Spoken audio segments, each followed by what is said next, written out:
Hey folks, I just spent the weekend installing this. It's made by Attwood. It's a garage hoist system, great for lifting things like kayaks, canoes, bicycles, ladders, but I used it for this. That's my 17-foot canoe, and I've used this hoist system to raise it up near the ceiling so I have lots more floor space in my garage. It uses two pulley systems, one at the stern and one at the bow. The one at the bow has a locking mechanism to keep the canoe in place. Now it's pretty easy for one person to raise and lower this canoe.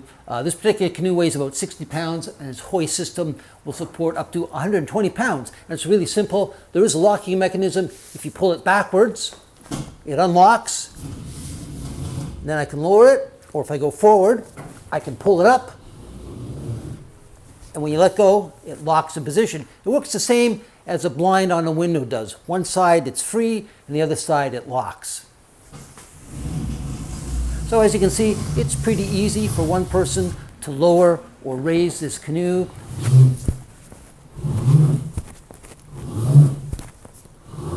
It's pretty easy as a one-person job.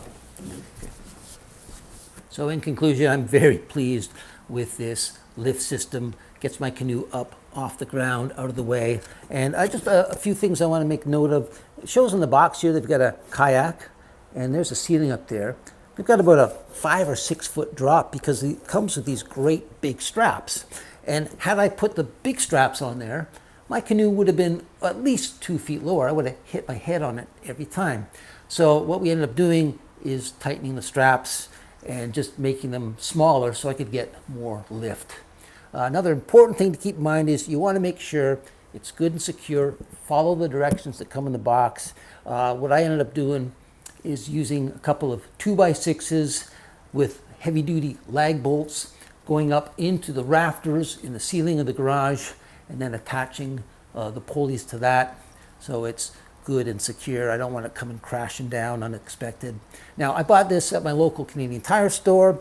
You can also buy it on Amazon. I've included a link in the description below in case you want to check that out. But all in all, I am pretty pleased with this product.